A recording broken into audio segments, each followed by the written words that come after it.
Hey guys, Buckeye Bar Guys. We wanted to thank you guys for tuning in to us here on Buckeye Bar Talk. Great show we got coming up today. We're really looking forward to you guys listening and watching it. But just wanted to remind everybody, just remember to subscribe to the channel, hit the all notifications bell, that way anytime a new show comes up, you guys will be alerted to it. And don't forget to like the video and comment on the video. All interactions with us helps us continue to grow, and we appreciate your support. Now to the show. Welcome back, everybody. Buckeye Bar Guys here on Buckeye Bar Talk. I'm Mike. And I'm John. Today's date is Saturday, August 21st, and we are officially 12 days from kickoff. So we are definitely under 2 weeks. It's getting pretty darn exciting because we are almost here. I'm ready for it, man. So number 12, is this, you looking more forward to Ransom or Igbuka? Who's your number 12? Let's put it this way. I think if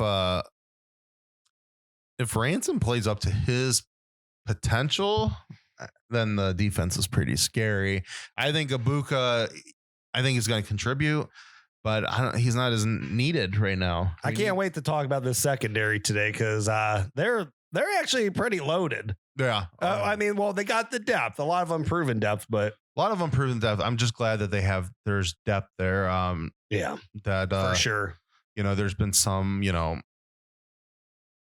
rumors back and forth is how healthy is Seven right now. So, we're not really getting a lot of information, but it's a good sign when you got all those young guys behind him that are doing well. So. But at the same time they were pretty quick to say, about Friday's injury. So, or whatever. So, oh yeah, Ryan Day, as much as he won't disclose, what the injury is with people, he's still he'll tell you if a guy is not going to be playing anytime soon.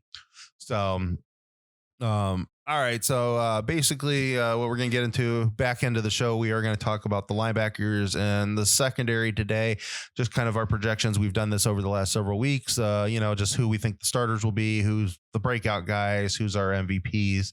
And then that way for next week's show, we're going to really get into just kind of our thoughts. It'll kind of be our preseason special for the season as a whole. Yep. Before the following week, we'll be getting into a game day show for we'll be talking about the Gophers pregame about Minnesota. So that's pretty much what we're looking forward into for our next two shows. So you think about it, you're literally 2 more shows after this to go, and then we'll be talking that's the best time of year, kickoff. So that's crazy to think of. We'll actually have football a week from today. As is week 0. It's like now they're turning this into college basketball. You have the right. You have was it the opening round, and then you have the first round. And yeah. So I don't know. I don't like the whole week 0 thing. I just think if Ohio State's not playing, if they're not starting a week 2, just call it week 2. Week 0 is just, it's strange. Yeah, I don't, whatever. At least we'll be seeing football. It'll be, very interesting to see the Nebraska-Illinois game, just to see football. I'm just glad to see legitimate football that actually matters and counts. So, all right. So just a couple of things to get into before we get down to the back end. So we're going to talk about some of the press conferences that happened this week. Focusing, I know Parker spoke, but we're going to focus just mainly on Tony, Alford's, and LJ's this week. Right.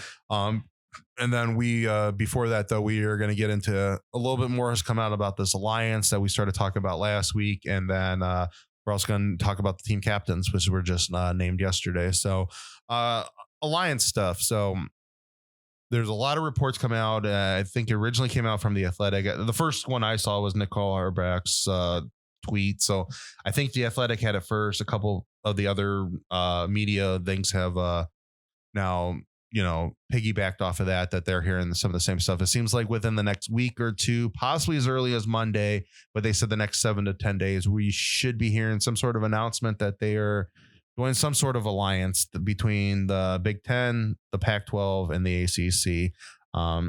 Still kind of up in the air what that alliance is. They said it's not just a scheduling alliance, and they said some of the finer details are still being worked out, but it seems like it's happening. What it is, we still don't know. So is this, I mean, is it going to be like a profit share? Like, I don't know. There's a lot of questions to answer and to ask about this.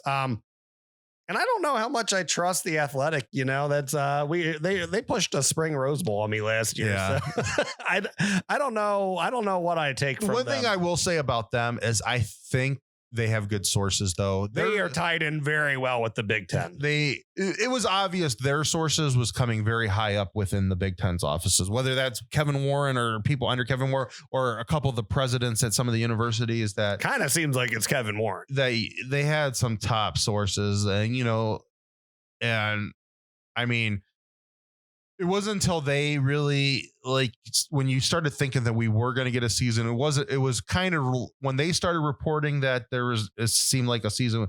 Then you kind of knew a season really was coming, because again, you could tell that their sources were somewhere either in the Big Ten offices or at one of these presidents' offices that were sitting on the top committee. I mean, I still got a bad taste in my mouth how they covered last year. Me too. I definitely, because just some of the arrogance around it that they were. It just made it seem like they didn't want to do their jobs. Like that's like as someone that covers football, don't you want them to play football? Like, how are you working if there's no football season? Yeah, exactly. So it'll be interesting to see what this. I talked about this on Twitter yesterday, and I've heard a couple, and I don't know how tied in these things are, and I don't. It's just, this is more now. This is not coming. It's just from a couple guys here and there that our media guys said that talked about they could build a kind of an upper league between taking the best teams from each, and then that way you still keep 3 conferences for all other teams plus all other sports. Yeah. And if that is kind of the way that they're going with this, I think that would probably be what I want to see most. I don't know how the scheduling alliance sounds interesting, but for every Clemson, and Bo Bishop and James Laurinaitis actually talked about this on their show yesterday. And I was having a hard time to kind of pinpointing what my issue with the scheduling alliances until they brought it out. I don't think we're going to get a lot of Ohio State Clemsons. As much as people want to say, well, if we have a scheduling alliance with Clemson, USC, Ohio State drives TV markets already. So, to them, Ohio State, Wake Forest, Ohio State, Oregon State is still going to get the eyeballs that they need. And it makes more sense to have Clemson versus an Iowa or Clemson versus a Wisconsin that, will, push that game up to the next level. And then maybe every couple of years you get. Then every couple of years get your top end. Yeah, but cross, and maybe you'll get one top end game a year, but you're still going to have your cupcakes out of now, right. Instead of maybe you have your pay games that you're paying the MAC to come, maybe your cupcake is just you're playing Wake Forest this year. Yeah, and I hope that's not the case. Again, there's a lot more we need to find out about this, but I'd rather keep the money in state if that's going to be, I don't want to play Wake Forest. That's not, There's nothing interesting about playing Wake Forest to me during the regular season. And Ohio State typically tries to schedule as much as everyone says, their strength of schedule is terrible. Like, everyone schedules horribly out of conference. Usually everyone schedules, top end teams schedule one big game. Yeah. Like, I can't help it if the SEC is a tougher conference than what the Big Ten is. Alabama doesn't schedule hard out of conference games. So this narrative that like Ohio State just like tries to cakewalk is just it's absolute garbage, because they don't schedule out of conference. They don't schedule any easier than what any of the other teams do. 9 games are scheduled within, your conference already for you. So Ohio State's always out front of this too. They take the teams that are doing well and they try to schedule, they'll schedule 10, 15 years out. Yeah. Very good out of conference home and homes. No, that's the thing, TCU and Virginia Tech. I mean, Virginia Tech beat us, but teams like that. And when they scheduled Washington, those were teams that had good seasons 10 years earlier. Right. So you have to kind of look at it. And Washington's still a good football team. And, USC, when they scheduled USC, I think they scheduled those right at the beginning of PD's tenure. So USC wasn't even USC, I think, when those got added to the schedule. There's no way they should have beat us in 2009. No, definitely not. Texas again. Texas wasn't Texas when those were scheduled in the mid 2000s. Yeah.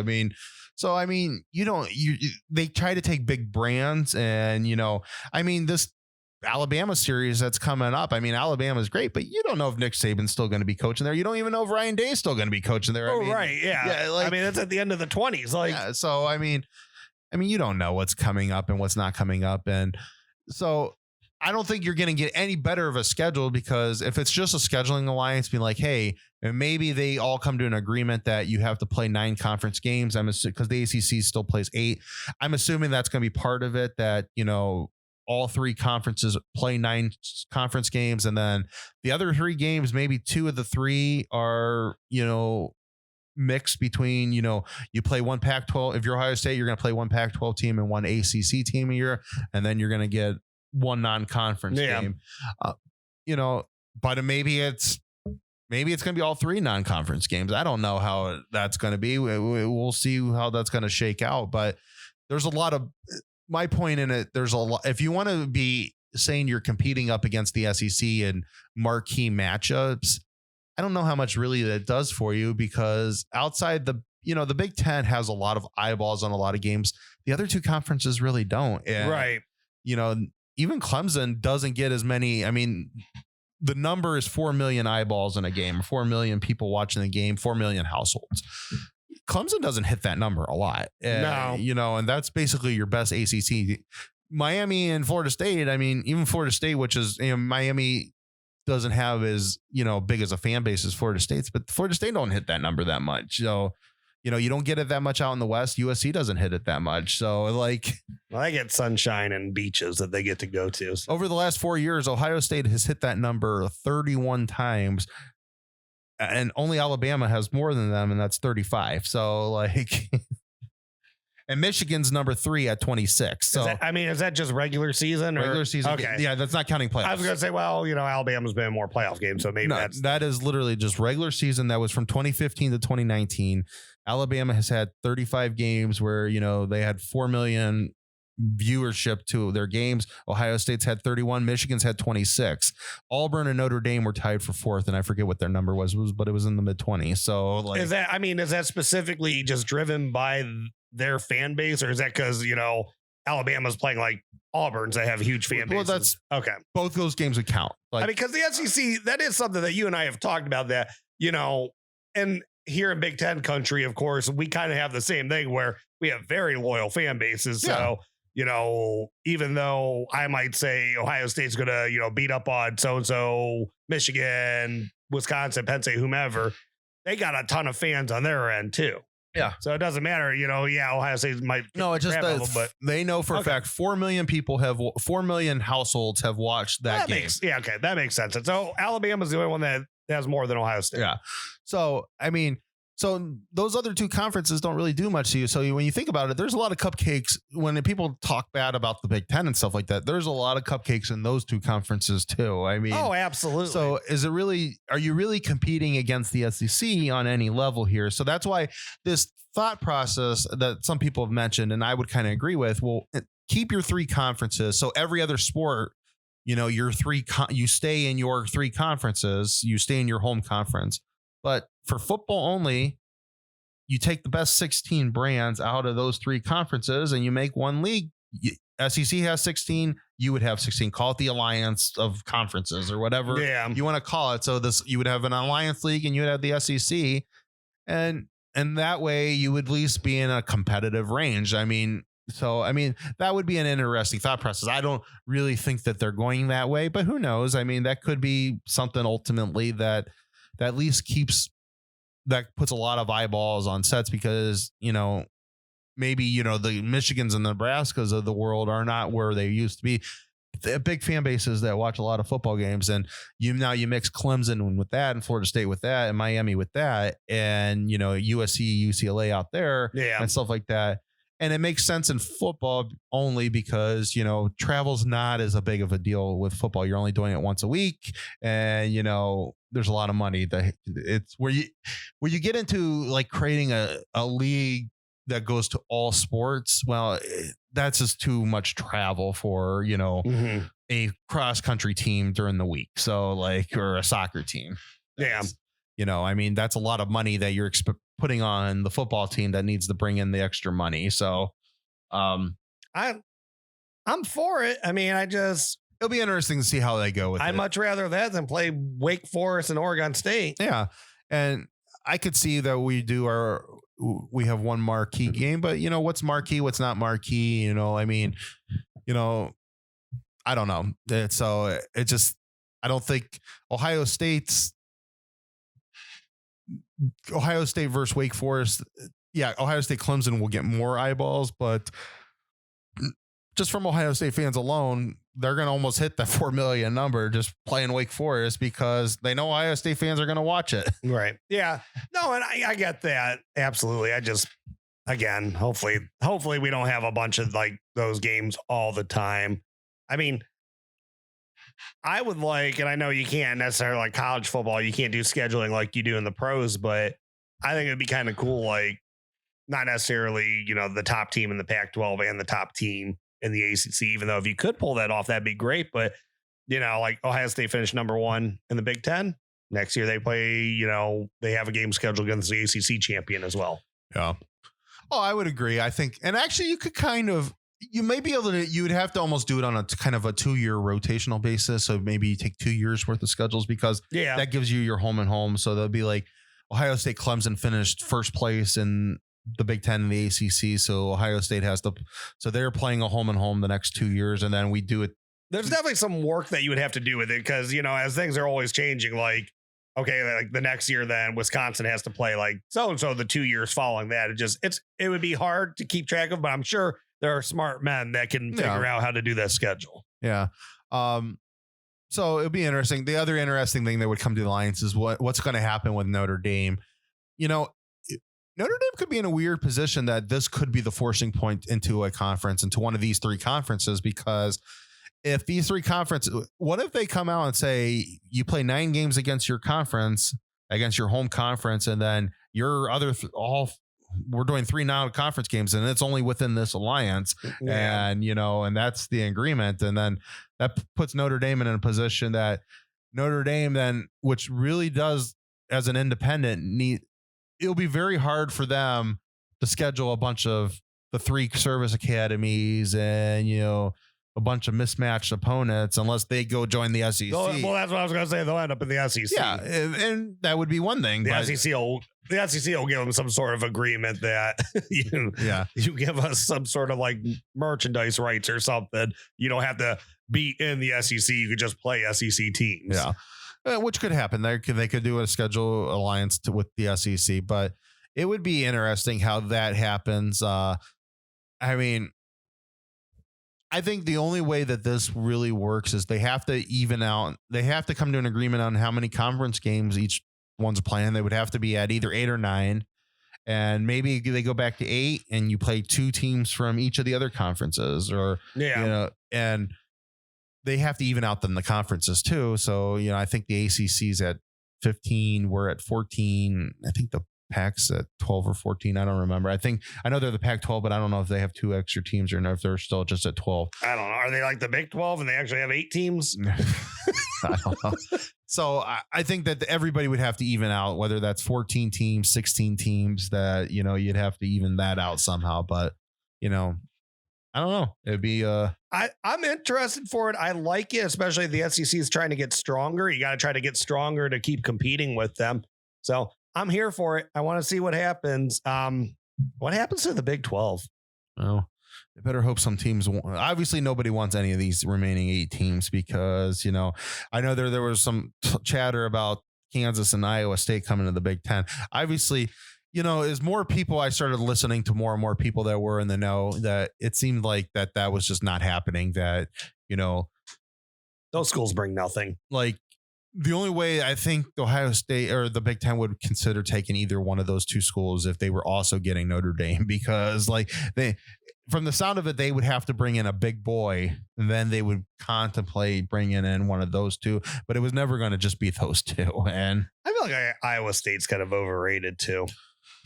They're Matt Campbell. They're, him leaving that job away from going back to being Iowa State. And I hate to break it to you, as much as he wants to say stuff, if the Iowa State's going to if the Big 12 is going to the point where I think the Big 12 is going, there is really no incentive for him to stay at Iowa State. Like, no, especially you got to figure, Michigan is going to be coming open here eventually. I mean, possibly at the end of this year.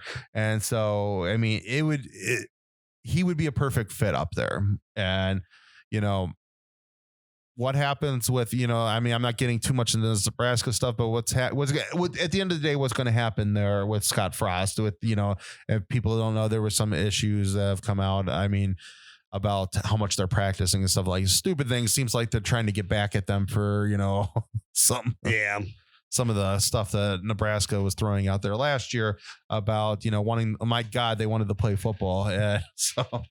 Well, I mean, Ryan Day kind of stuck it to the Big Ten this week, though. Huh? He didn't let CJ Stroud go out there when it was Big Ten media day, or not the BTN days at their camp. Yeah. Hey, Stroud got a load management day the day that the conference was there to watch practice. Yeah. Well, hey, you got to do what you got to do as a coach. Yeah. All right. So yeah, we'll talk more about the alliance. I mean, I'm sure it's ever evolving, so I'm sure we'll have next more week to say or two, next week. There will be something more official. So of course they're going to make something official. Hopefully it's this week so we can mix it in with our, preseason outlook of the season, but most likely it'll be right the day that we're going to do the Gophers, and we're going to have to, it'll probably be at kickoff of the Minnesota game. They'll break something. Yeah, probably. All right. So captains were named this week or yesterday. So Thayer Munford, Chris Olave, Cameron Babb, which I was really happy about that one. That's awesome. Taraja Mitchell, Zach Harrison, and Haskell Garrett. So I would say that if you would say that, pick 6 guys, you see most people, Buckeye fans easily get 4 or 5 of these guys. I mean, I think so. Yeah. I mean, the only ones that probably throw people off are Cameron Babb, maybe Taraja Mitchell, just because, or you don't realize, sometimes you forget Mitchell's still there. But Munford, Olave, Harrison, and Garrett were pretty much shoe-ins in I think my so. opinion. Yeah. A good list. I like I said, I'm glad Cameron Babb is getting recognized here. I mean, everything I've heard about him is hell of a teammate. It's just, he's had the injury bug and it happens. And, if he's not healthy again this year, I mean, that just speaks volumes to how he is as a teammate, though, if they're going to name him as a captain and he really hasn't seen the field at all. I mean, that's a hell of an accomplishment. And, from what we've been hearing from just, reading the tea leaves, plus different things that, Ryan Day has outright said and Al Washington said, and, Stud has said, and even LJ has said that, Harrison and Mitchell and Munford have really all stepped up, being more vocal leaders. And Haskell Garrett. And Haskell, yes, very much. And Haskell Garrett, that they've all stepped up to be much more, vocal leaders and stuff. And so I like the list. I think, 6 is a good number. I know sometimes it seems like they have too many, but I like this 6. So. Yeah, it's definitely a good class, and kind of like where you were going at with that. I mean, it's kind of like they're kind of in a weird spot. It's like you got all this talent, so much good talent, but a lot of places like it's so much just young or unproven talent, and you need these guys. Mm-hmm. You need these guys to step up and get this team, engaged and get them moving or running on all cylinders, because that is going to be so important for this team to have that vocal leadership. Yeah. Oh yeah, definitely. Kind of coming into the season, you kind of thought like before you really start like thinking about it, you're like, I mean, always the big thing that made me nervous is how many young kids they had on the team, because it's just talent is talent, but you need veteran leadership in these rooms. But then you start thinking about it, it's like, man, they've still got a lot of vets on the team. They do. And a lot of some really good places to really, I mean, probably the scariest place is just that where they don't have the veteran leadership is just in the quarterback room. And, but they have a lot of veteran leadership around. Right. You got guys on the offense line and the receiving core in the running back room. Tight end room. So there's a lot to help the quarterbacks there. Right. But, every other unit outside of quarterback, I mean, they have a good mix of strong veteran leadership and, young guys. I mean, even think about, secondary and linebackers we'll talk about later. I mean, Seven Banks, Cam Brown. I mean, these guys have been there a few years. Absolutely. Taraja Mitchell, Gant, Pope. They're sometimes you think that they're old men. That surprised that they're all still there. I know. Like, that's a lot. That says a lot about this team also, because those guys didn't get to play a ton throughout their career up to this moment, and they stayed. Yeah, definitely. They want to be there. Oh, yeah. And Al Washington talked about that last week, and we talked about that last week, but that's just like the nature of a linebacker at Ohio State. I mean, that these guys have waited for their moment. They're ready for their moment. Well, they'll make the most of it. Exactly. All right. So press conferences. So we'll start with LJ. He had the shorter of the two press conferences. The harder, the here of the two, not because of him. It's just, it always seems like they have the microphones in weird spots on some of them, and then they're better in other ones. Like, because I heard most of the Alford's one, I heard a lot of the questions, but so they probably, I don't know what feed you're watching, but like mine, I'm guessing like whoever was asking the questions, maybe they had a better like recorder up or something, because that's from whatever feed I watch. They probably were just using a better recorder that day or something. Because Alford's, I definitely heard a lot of the questions from the crowd. Larry Johnson, I hardly heard any of this. Yeah, exactly. All right, so Larry Johnson.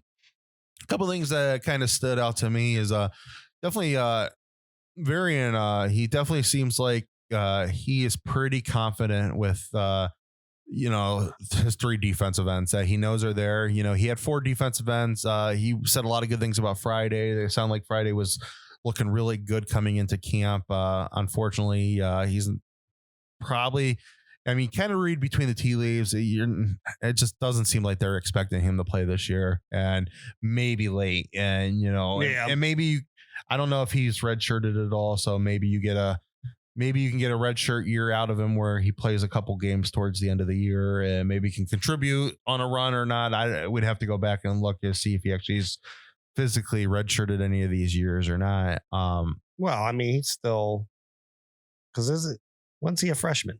18? Yeah, it's the same year as Smith, right? So technically, doesn't he have another year of eligibility? Because last year didn't count. Yeah, that's true. And plus, then you possibly have a redshirt year in there. But that's true too.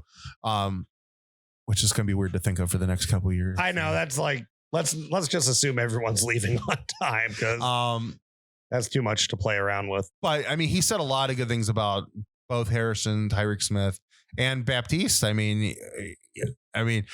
When he talks about, they basically came in at 209 pounds, he's like, he might even be less than that. He's like probably less than that. I think he came in under 200 pounds. And I remember how skinny he was at defensive end.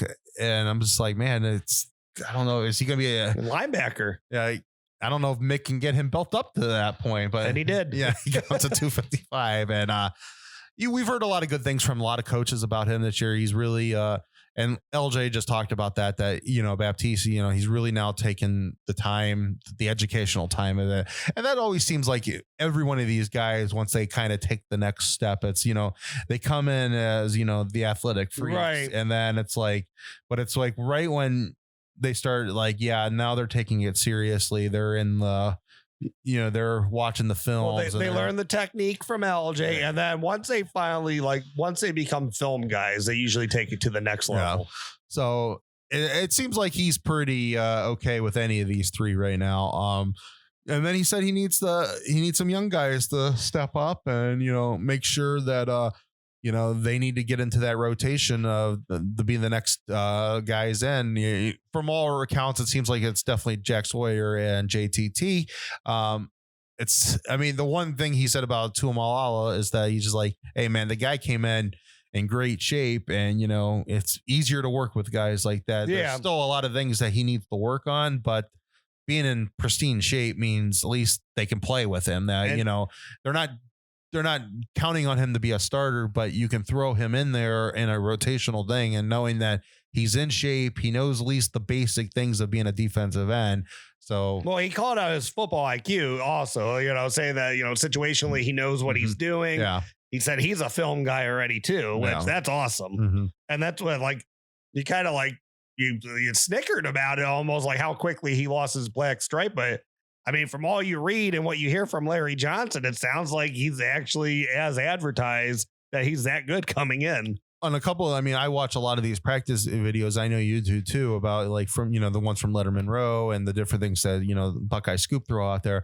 I mean, everybody's talking about him, that he's impressing a lot of people in camp. So, he's obviously doing something good that, to the point that he lost his black stripe very quickly, and seems like he's going to play and probably get some significant playing time in here, with Friday being injured.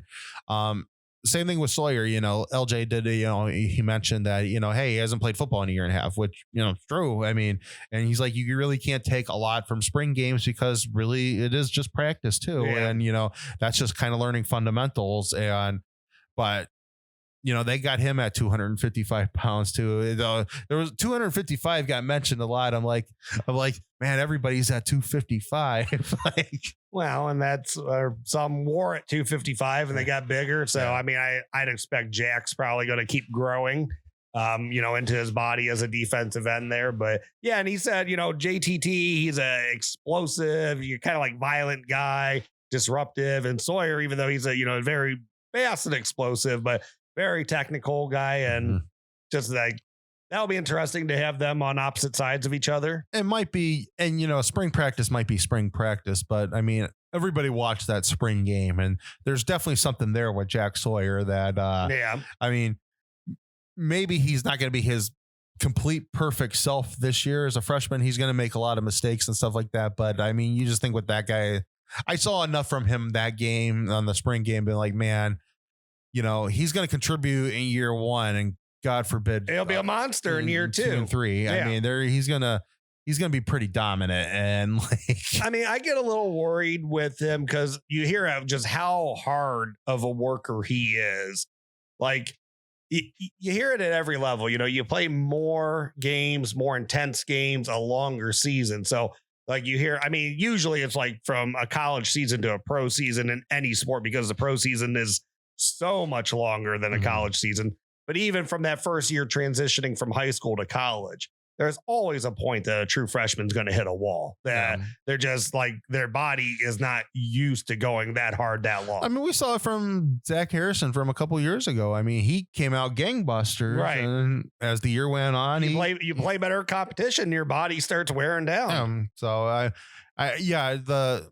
the conditioning, getting through a full season, being able to deal with, the bruises and, right. And that's like, I always love listening to 97.1 when you listen to guys like Bobby and, James Laurinaitis on their shows, actually being, doing a lot of this stuff. And that's like, Laurinaitis talks about that almost all the time.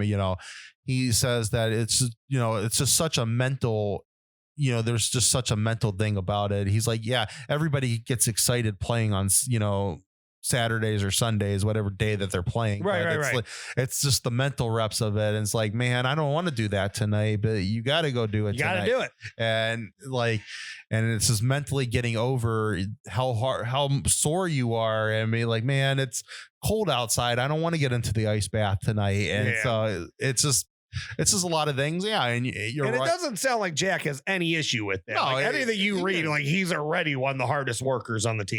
But to your point, you are right. Once the season gets going, and they might be undefeated and all that stuff, but you might you also start feeling yourself that way, that you'd be like, man, we're playing, Purdue this week. Well, Purdue beat, I know he doesn't, they weren't part of those teams, but they want revenge though. Yeah, but you're going to play those teams in the Big Ten. I want revenge. I want revenge so bad. I've already said I want Iowa to win the Big Ten West, because I want to see Purdue and Iowa both this year, because there's a lot of revenge that needs. Like I said, Dave was the offensive coordinator for both those games. I'm sure he wouldn't mind touching them up. The North remembers. So yeah, but. LJ, okay. Back to the defensive line, defensive tackle. So, I loved when he said that, a lot of these guys, especially the first couple guys, he said it definitely for Garrett and Teron Vincent, but they're training these guys to play both positions. He's like, it basically adds 4 guys to your thing. If they can each play both sides and they know what they're doing and all this stuff, that he's like, that just helps with the rotation. And it's true. I mean, and it sounds like Antoine Jackson's having a good camp, and, he did Cage. So maybe Cage is healthier than, Cage was a guy. And like I said, I mean, they usually, like we said, they'll come out and they'll say if someone's banged up a little bit or not. So I'm kind of interested in that one, because, I mean, you kind of like hear that he's not practicing and he might be banged up. But Larry Johnson, I mean, it was very brief, though. He said, he's had a good camp, but he kind of just got off of that. But yeah, exactly. Yeah, it's true that he did. He kind of breezed more by Cage than other people. It was just, he did. It just came to his head. I did like what he said about Ty Hamilton, that 290, and he's like, well, he's one of those guys that we're training at both positions too. So the disruptor. Yeah. So I just think that they're going to be so, on paper they're deep, and he said that Malik and Mike Hall, he's really liking what he's seeing from both those guys too. So I think they're going to be really deep across the board on the defensive line, and regardless if it's tackle, defensive end, if they're doing a rushman with 5 guys, it just seems like, it's all different things we've heard. I think this is going to be such a different Ohio State year than because I really think that they're going to do a lot to really get the depth going this year. Yeah. Because when you hear how intense the practices have been, they said it's been one of the, I heard people talking on the radio the other day, that's been one of the toughest Ohio State camps that they've seen, that, and Ohio State's pretty known for having tough camps, from Trussell all the way forward. Oh, sure. And that that it seems like they're moving very fast. They're getting a lot of people in, and it's just very intense and very hard. That's what I heard. Yeah. And, and I've heard from some people that, I don't want to say they have doubts, but they're being more reserved on the defensive line because of, like they feel like they don't have like proven, like they're not all proven. Like you don't have like a Joey Bosa or a Chase Young on this team, but there's a possibility that you have 3 Joey Bosas and Chase Youngs on the team. And, that's high praise and probably out of the league for some of the people that we're talking about. But I don't think like Zach Harrison is necessarily unproven. Like he had a good freshman year. We know the guy's came in as a raw talent, that he was just a freak athlete that was huge. And, he had a good freshman year for the playing time that he got. And last year, him and Tyreek Smith, they both had good years. They couldn't get to the quarterback. They got darn close though. They forced a lot of bad throws. I think Zach was a little bit more of a, probably even of an just experiment than even like Jack's going to end up being. Jack's a much more. There is a difference. Ready. Zach Harrison played in a lower division high school football, and he was a freak, but there's a difference in a lot of the talent that he was going up against than, Jack Sawyer was going up against in a big Division I school. Right. So, it's just a little different. And, but he's just, when he was at Big Ten Media Days, it was like, and then listen to him. I listened to a little bit of his press conferences that like, man, that dude, he's filled out big time. And Larry like a monster. He said 270. Yeah. If he can still move like he can move at 270, watch out. Yeah. It's just Mickey Mariotti, best hire that they've probably ever done to the program. LJ might be number 2. Yeah, those are definitely from non-head coaching positions. Absolutely. And Pantoni's up there too. Some of like those guys have done wonders for our lines. Yeah. Anything else on defense line you want to throw out there? It was only like a 13-minute press conference, and we hit, I think, most of the major points that he brought up. No, I'm interested to see how guys like Jacoby Cowan and Darian Henry, because you don't like, they kind of seem like they're getting lost in the shuffle. You haven't heard a lot about them. I know we heard about Darian Henry, I think maybe a couple weeks ago. But yeah, I think it's just interesting to see, are those guys healthy? What are they doing? What can they contribute to depth? Because it already sounds like Jack Sawyer and JTT kind of surpassed them. Ty Hamilton, it kind of sounds like He did mention Noah Potter's name too. Noah Potter, but like he's already mentioning, Tyleek Williams and Mike Hall as defensive tackles, and you're not hearing about those guys that were already there for like a year or two. So I'm interested to see what's going on with them. Yeah, but I agree. What I hear and what I already know from our starters, like you want that depth. You don't want to drop off with the depth. So hopefully you don't get too much of that. But I mean, I'm so confident with the starters that we have. Yeah. Just hopefully nose tackle. I mean, you probably don't get what you had with Tommy Togiai, even like Davon Hamilton, but hopefully you get, something good. Yeah. All right. So on to running back. So first two things I just want to throw out there is just I texted these when we were talking a little bit last night between ourselves is that a couple of things I really liked what Alford said is that he said that that's been my favorite press conference so far. Yeah, I mean, I like both their styles as interviewees. So between LJ and Larry Alford. Johnson will impart, like he'll put so much wisdom into what he has to say. But Alford, like I like Heartline's interviews a lot. Kerry Combs are always fun because he's so energetic.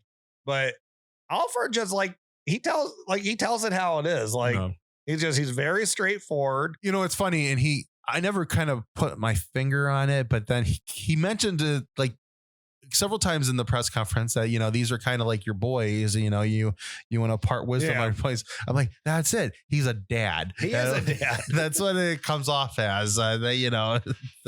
Yeah, I love. I really enjoy his press conferences. So he said that he was comfortable, with 4 of these 5 guys basically doing anything. And he basically said the 5th guy is Pryor and said even Pryor is getting better and better every week. And, he's kind of like turned the corner over the last couple of weeks where now he's really, I'm interested to see him in some mop-up duty, like catching a swing pass or something, see what he does with it. Oh, yeah. Because that kid, I mean, he probably needs to fill out a little bit. He needs a couple, another offseason or 2 in the weight room, but he's going to be a hell of I know even Alford said he's not really looking for like third down backs. He wants guys that can do everything, but he's going to be a hell of a guy if you get him on the outside, give him some green. Yeah. So just thinking that he's fine with, that means he's fine with Crowley and Williams and Henderson doing basically anything that he can do. And so it's just going to be so interesting to see how they really divide this time up. And he said, hey, he's like, I got some ideas in my mind how we're going to do some stuff, but we haven't really sat down as a coaching staff yet and really started working this stuff out. Right. I kind of told you last night is I actually think we're not going to get the J.K. Dobbins, running for 2,000 yards. I think we're going to get 2, but I think we're going to get 2 1,000-yard backs. Like, I think that I think all 4 are going to contribute in different ways. Absolutely. Legitimate contributions. I think that you'll get 2 guys that are going to get 1,000 yards. I've said I think it's going to be Henderson and Mayan Williams. I think freaking Teague's going to be a touchdown machine, that he's going to be in just spots in the red zone that, hey, try bringing him down. Well, I think, if you had a full season and they are healthy, I think there's a good shot Teague and Trey Sermon could have done that last year. Oh, yeah, definitely. Yeah. I mean, I really do. How Trey was coming on. That was such a weird year, but yeah, it's just like when you think about that, probably if that was a different season, if they actually played a full season, there wasn't all the COVID issues, that they probably would have been those 2 guys. Could have been close. Because Sermon probably would have been more ready, you would think. Maybe. I know he was coming off the injuries and stuff, but they would have all both had full camps and different things like that. Yeah, I think it would have been. There would have been a chance. I know Master. How you come back within the same season for an Achilles injury is just. And that's what a lot of people forget. Yeah, I know, and you do forget that, and you forget kind of like his freshman year. He was coming off of a big knee injury in high school, and then the Achilles happened in last year's camp. And, he's healthy now, and he was healthy that year as JK's backup. And he did well as JK's backup. I mean, again, there's things that obviously he's not JK Dobbins, but he's going to be working on it. And that's what Alford, he brought up a lot of, things that what he needs to work on, and that he's showing him that he can make those improvements. So I'm interested to see what Teague can do, because I mean, he is the most experienced back that they have there. And then, Crowley, when you think about Crowley, I mean, he's healthy now. And Alford said, he's like, there's no indications I have any issues with his knee right now. Right. And so, I mean, right. He's 100%. And I think we remember what he looked like a couple years ago when he was in mop-up duty. And he's gotten stronger. Yeah. He said he's filled out more, but yeah, exactly. When he was a freshman, him and Steele, they were both getting 10 yards a carry when they would come up in mop-up duty. So a lot to be excited about in this room. Yeah. Another quote that he said that I really liked is that, and it just shows how important this competition is at all these position groups. And we have so much competition, and we've heard different variations of this quote across the board from a lot of these coaches, but he said basically they all have the mindset right now that they can't miss on something, because if the guy behind him, what if the guy behind him doesn't miss on that? So you might not get another chance to miss again. And so that's make it. And that's an important mindset to have, that, they're basically are just, the young guys are even challenging the veterans. So I love hearing all this, because it's going to make everybody better. And I mean, as of everything we hear right now, and Alford, the one thing, and I had talked to you about this earlier, and I thought this was very interesting. There are some times when you get into these press conferences that a coach, like with a young guy that's coming on, they'll say, hey, he's not really there. He doesn't have the consistency yet, or something to kind of pump the brakes of expectations. Like, hey, this guy's 18 years old. He's not going to be Emmitt Smith day one, but you didn't hear anything about that with Tre Henderson. No, I mean, he said, is Tre Henderson? I mean, I still think Mayan, I don't know. We heard Mayan's taking reps with one. I still think Tre's going to get the most. I might get the most touches this year. I still think so. I think he could be. I think Mayan's going to be the starter, or Teague might end up being the starter. He might be the guy that gets run out there first on when they play the Gophers. But I think at the end of the day, Henderson's probably going to have the most touches. But I don't know. I mean, it's just, or maybe he'll do the most with the touches that he gets. I don't necessarily think it's going to be a running back by committee type of thing. I think they do like to have one legitimate guy in there, but it's probably going to be two legitimate guys. Yeah. And I think these guys, they will make the situation better than they did for Weber and Dobbins, and they kind of messed those situations up.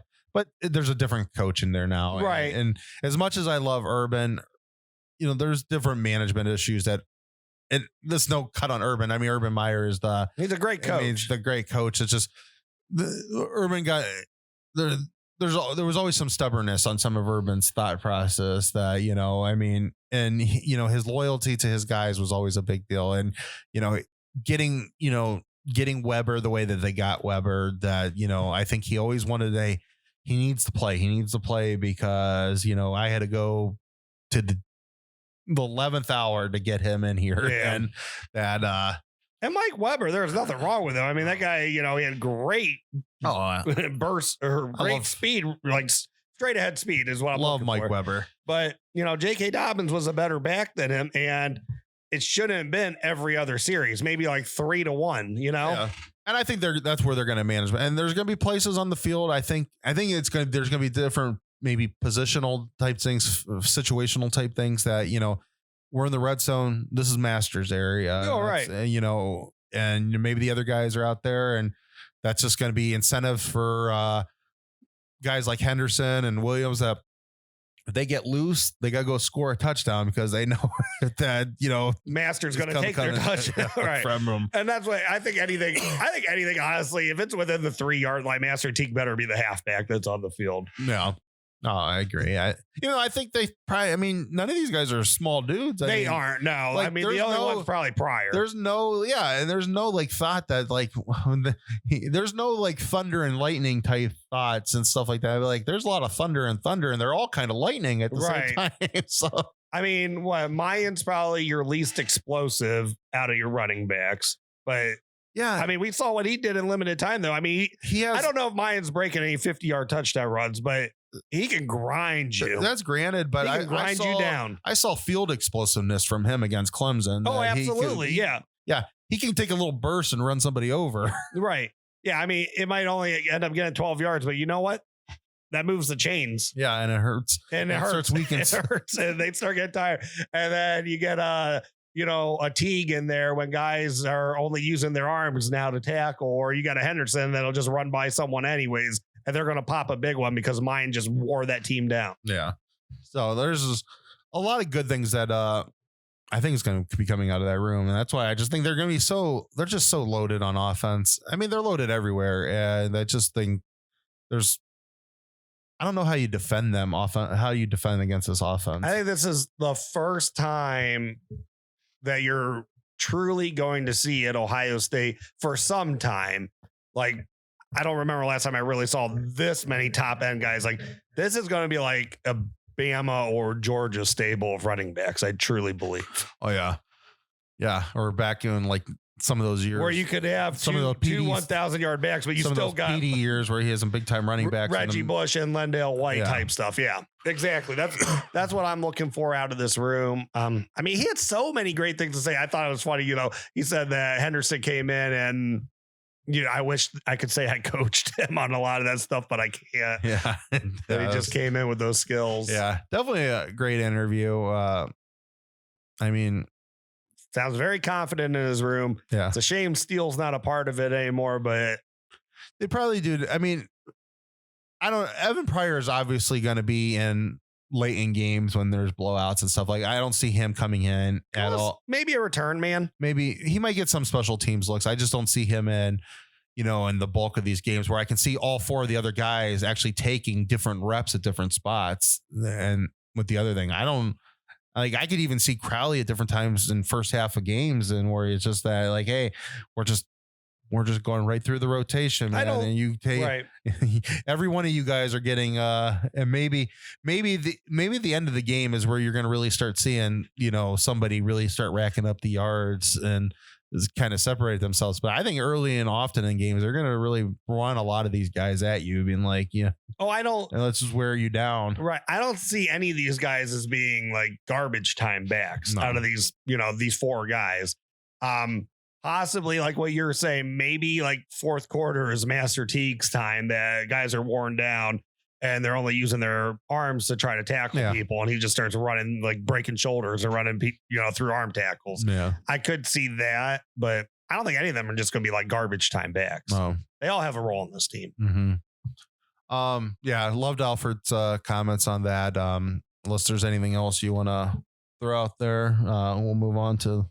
He had a lot of good stuff to say. He said Master Teague, and I know I already touched on this, but he said, he's kind of learning more about like the patience and the pace of the plays. I did like that. He said that, every play does have a pace to it. And we've talked about this before. Master Teague is just like go, go, go guy on plays that are quick hitting plays. Master Teague's great at, and he knows, where the hole is immediately. That's why I've always said, you've said it so many times. It's just like, run that guy off tackle. Just get him to where there's open field, get him going straight, and let him just do his thing. Yeah.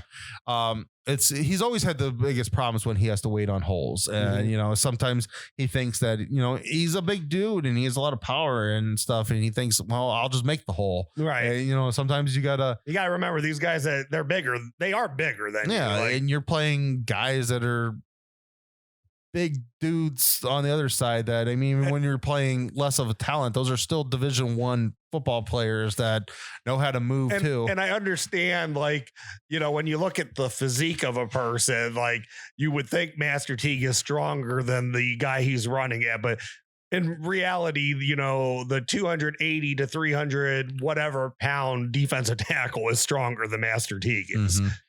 Yeah. No, I heard so many good things from the Alford press conference. It was just, as always, it was a lot of fun to listen to. I was telling you this earlier. Mayan. He only had glowing remarks about Mayan Williams. He just doesn't make mistakes, he said, and lost weight, so he's more explosive. Maybe Mayan will break some. Mm-hmm.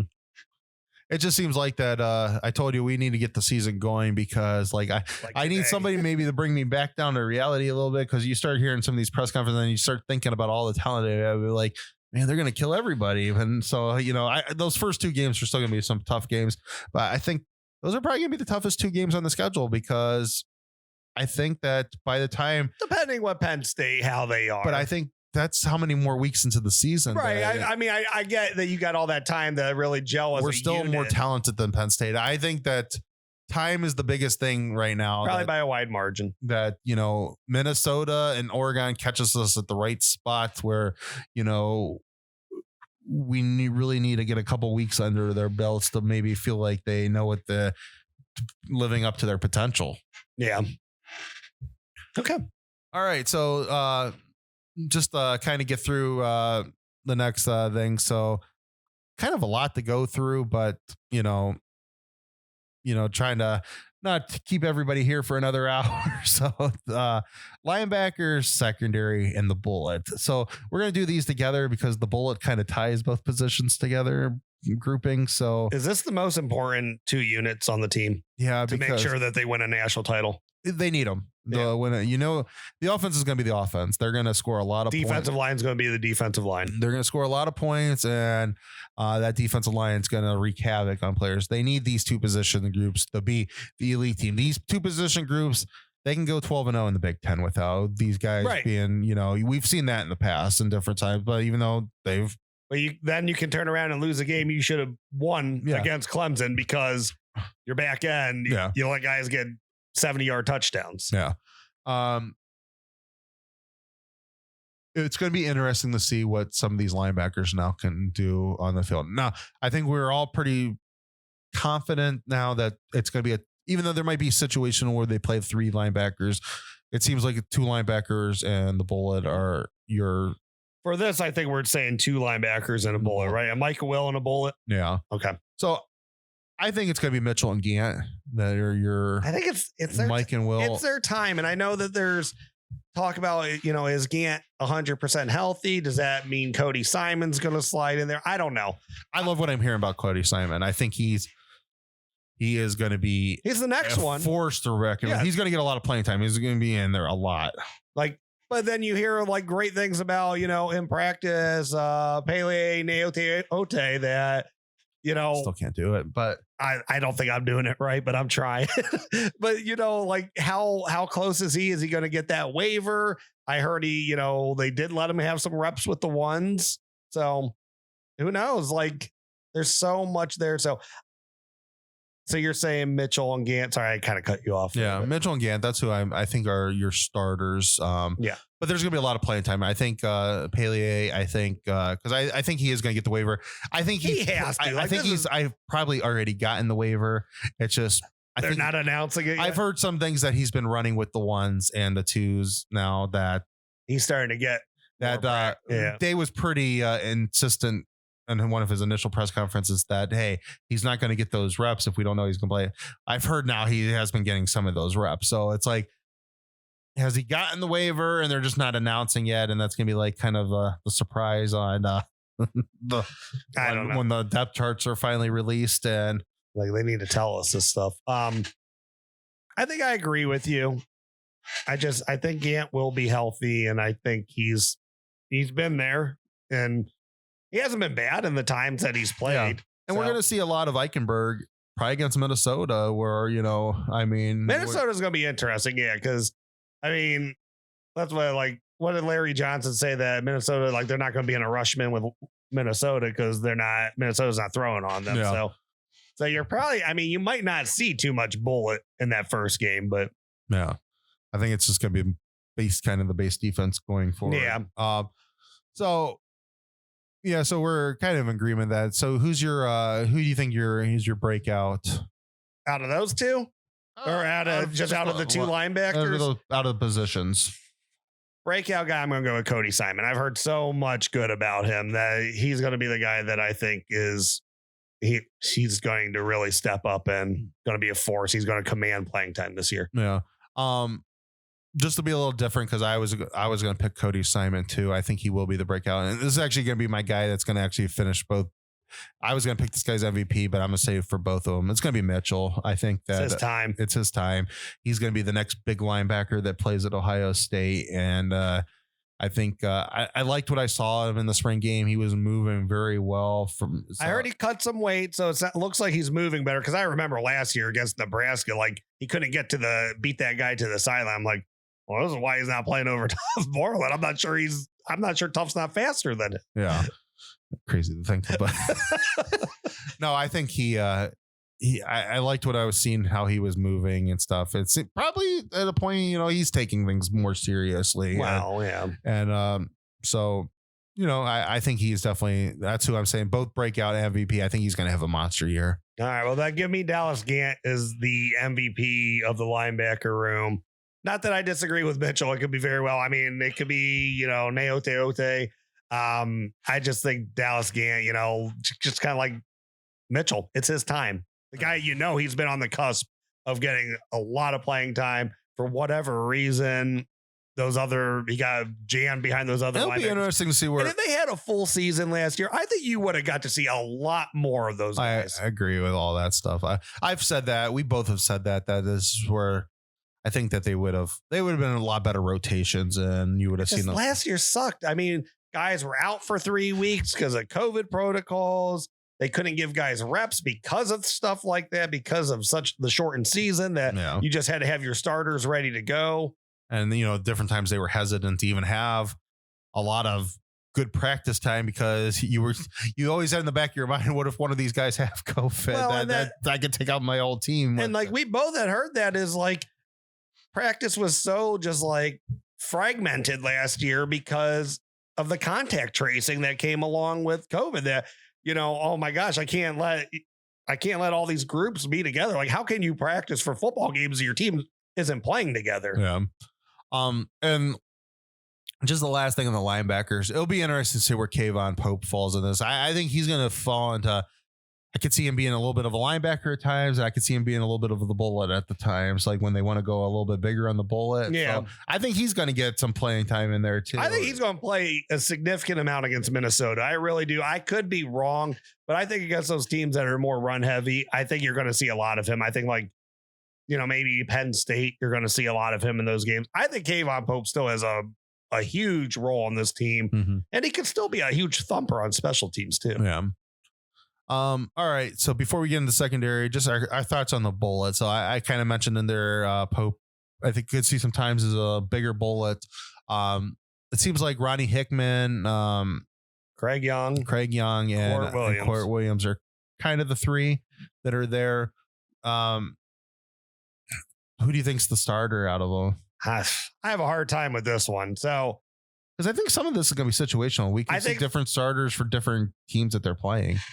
I think Craig Young, I mean, it sounds like I think Hickman can do everything too. I think Court can do everything too. I think Craig Young, though, is just like kind of like a freak with like his size, and that he can do this stuff. So I would like to see him be that hybrid guy on the field just because I think he's just as good as the other ones right now. I think potential maybe Court Williams is the best out of the three. Yeah. This is really hard to say. So we'll kind of just say a starter and who we think the breakout. We don't have to get into everything because I heard Hickman's getting the most time with the ones. So maybe at this moment he can actually do the most, both stopping the run and being a pass defender. So let me say Ronnie Hickman's going to be the starter week one. Yeah, I that's who I was going to go with. I'll still go with that. I think Ronnie Hickman is your starter. But like I said, I think there's just different situational things where these guys are, you could literally, it could be Ronnie Hickman's starter this week and Craig Young's starter next week, just because Craig Young fits better with this defense or this offense that they're going up against. And I think they're really going to take kind of that approach with a lot of this season. Yeah. I think just if you're talking about the three total, I think the MVP of the group is going to be Court Williams. I like Court. I'm going to say Craig Young. He's insane. He's huge. He ran like a 10 and a half second, 100 meter dash or whatever. I mean, the guy is a freak. Yeah. All right. Secondary. This is interesting. All right. So we'll go corners first and then we'll do safety second. So I'm saying Seven Banks is healthy. So I'm going to say he's the starter. He might not be healthy, but we're not privileged to that information. No. So until I know of definite, Seven Banks is my first cornerback that's starting. Second one, I gotta say Cam Brown. I think maybe the other guys have more upside than him, but Cam Brown's like the fastest guy on the team. So yeah, that's who I'm saying is my two also. That I just think that's where I think they're going is those guys are healthy to play, that they're your starters. But I think there's some guys behind them that are really going to be pushing them. You're hearing great things about Denzel Burke right now, and Ja'Kalen Johnson. Yeah. Even Legend. I mean, you're really hearing different things. You hear Legend if he applies himself, he's a different level athlete. Like, so I mean, I think those are my two starters. We're not even talking about the 6'3" Ryan Watts. You forget about some of these guys. Like I said, they have a much more deeper room that they really. It's just night and day from last year. Yeah, Watts, because I've heard a lot of good things about him in practice too. I think so those are the two I'm picking as the starters. Who's your breakout? Who you think's that's just going to add so much to this team this year? Well, you can't go. I don't think you can really go with one of the starters because they've done a lot already. So I think to break out in the room, I'm going to go on a stretch here, and I'm going to say Legend Cavazos. I like Legend. I like his size. I think he's, from all you hear, he's a great athlete. He's been doing well in practice. Yeah, they've been talking about him. His name gets mentioned, so that means he's being thought of. I remember when you think about it, I know he's transferred Tyreek Johnson. That you just never heard the coaches ever talk about him. So I was always like, man, no, they never talk about him, and so I don't think he's. He's not right. He's not getting the job done. You don't hear anything about every one of these guys. They've talked about at one point or another. My breakout is going to be Denzel Burke. I think I like that a lot. I like that a lot. I mean, he's just saying everybody's saying stuff. I mean, even the guys that were at I tell you, I listen a lot to Lauren Iges' show on 97.1. He was at the scrimmage last weekend. He's like, man, I really like that guy. He's the next big corner that's going to be playing at Ohio State. I think they said Ja'Kalen Johnson is like they're calling him Mr. Turnover in camp or something like that. Like, you just love to hear stuff like this. Yeah. So MVP, I think we're probably both going to agree if he's healthy. If he's healthy, it's Seven Banks. I mean, that seems like that's the corner this year that was probably the better of the two corners last year. We've talked about it. It's funny that we never really saw his name called, but it's because for whatever reason, Sean Wade was always the one that got challenged more. And I think that says all you need to say. And Kerry Combs' defense is always year two with a guy that's kind of like up and coming that, has the potential to be the top guy in the room. When Kerry has him for that second year, he's just usually like the best cornerback in America. So, yeah, I mean, you got, Marshawn Lattimore, it's kind of like the exception to the rule because he wasn't healthy. And then he got his 1 year that he was healthy, dominated, and got out of there because when you're not healthy for that many years and you're projected to be a top 10 draft pick, you got to go. You got to go make your money. You got to go make your money. So, I mean, you can never fault the guy. But, I mean, if you just look at the guys he had, like when Doran Grant was starting, you had Eli Apple was kind of, making his way. And then, bam, he became the guy the next year. And then you had Garen Conley behind him. Bam, he became the guy he was across from Lattimore. But then Ward stepped in after that. So these guys, that's what they do with Kerry Combs. And I expect to see the same thing with Seven Banks. And I know it's not necessarily Combs' room anymore. So maybe I'm kind of like jumping the gun on that one. But I hear Matt Barnes is an amazing secondary coach. Yeah, I'm looking forward. I'm assuming we're going to get to hear him talk this week. That's him and Heartline, right? Yeah, that's left. So I'm looking forward to listen to his press conference. All right, so safety / slot corner. Yeah, I think we both agree on safety. Who the starting actual safety is? It's Proctor. I would say the deep safety is going to be Josh Proctor. I'm interested to see though because how that's set up. They don't need a ball hawk back there. They don't need a guy that is going to go knock people out. They need a guy that fundamentally, understands where he needs to be and he needs to make a tackle so things don't get blown up and they don't, we're not giving up 50-yard touchdowns. Is Proctor finally, that guy? Seemed like he got better. Is that something Court Williams could do? Something Court Williams could do, definitely. It'll be interesting. I think Proctor is definitely where they're starting with. Yeah, I agree. Absolutely. He needs to prove it. Yeah, he does. I think he got better as the year went on last year. When he really don't get me wrong, I love seeing Josh Proctor hit somebody. Yeah. But I think it is Proctor there. All right, so that other position. So I think sometimes it's going to be a slot corner, and I think other times it's going to be a second safety. It's just going to kind of depend on, what they're really, who they're playing and what they're up against at that moment. So who do you think as just a corner? Who do you think is that guy? I think the guy that can do kind of both. I really like Cam Martinez. He's just a lot of fun to watch, makes plays. I got to go with Lathan Ransom, though. And he's kind of the same way, too. Like, Lathan makes plays. Who knows? Marcus Williams probably gets the start. But I'm going to say Lathan Ransom is the starter, or at least gets the most snaps throughout the year. Yeah. I'm actually going to say, I like that. I'm going to say Cam just because it just seems like he's the one that gets mentioned the most. Yeah, he does. And that I think they're comfortable with him and they like him. But it is going to be an interesting position. This is where I think you could be seeing, if they go to a safety, then also where you could see Court Williams in that point, where you could see him up there. You could see you could see even a Craig Young maybe at safety, like, you know, if they're going a little bit bigger, and maybe put Pope in. And then, right. You could slide, if you're playing Wisconsin, you could slide Craig Young in as that safety, and then you could play Kayvon Pope as a third linebacker. Yeah. So there's a lot of different ways. Like we've always said, there's kind of a lot of different ways they can play all these positions. Mm-hmm.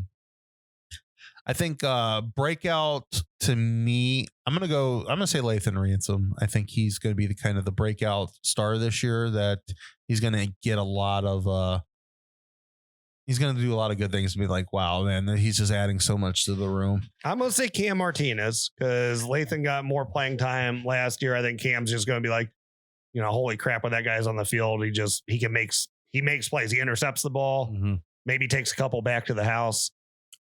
MVP. I'm going Lathan Ransom. Okay. I'm going to say Proctor, just because I think he's going to be just that safety in the back. I think he's going to be he's going to be the safety blanket. I'll change. Yeah, I like that. That I think he's going to have picks. He's going to have hits, and he's going to be not letting a lot get by him. As long as he's stopping guys from getting 60-yard touchdowns, as long as he's stopping people, if you're going to give him a first down, make it like a 10 to 15-yard gain. Don't let it be a 40-yard gain. Yeah. Marcus Hooker, I don't know why they tried to force it so much last year. Mm-hmm. That position was obviously wrong for him. Yeah. I don't know. And I know their depth, and who knows with Proctor. I mean, Hooker, he had to have been doing better in practice than what Proctor was doing. Yeah. But that was just something, I'm not anticipating a lot of Marcus Hooker playing time, and I'm not trying to bash the kid or anything like that. Just from what I saw last year, I don't see him much, when the game matters. Yeah. No, I agree with that. All right. So next show, we'll be really breaking down this season. We're going to be just breaking down the season, predictions, what we think, maybe the leaders, touchdowns, whatever it may be. But yeah, next week, that's what we're going to go into, is just like what we see for the season, because after that, we got to talk about the teams that they're actually playing. Mm-hmm. So. All right. So I think unless there's anything else you want to throw out there, I think we're good. No. Thank you all for stopping in today at the Buckeye Bar. I'm John. And I'm Mike. OH. IO. Thank you for tuning in to this week's Buckeye Bar Guys on Buckeye Bar Talk. Don't forget to subscribe to the channel. Hit that all notifications bell so you see when new content is added. And please remember to like and share so we can grow our audience. Don't be afraid to comment. We want to know what you're thinking, and we want to know what content to add for you guys. OH. IO.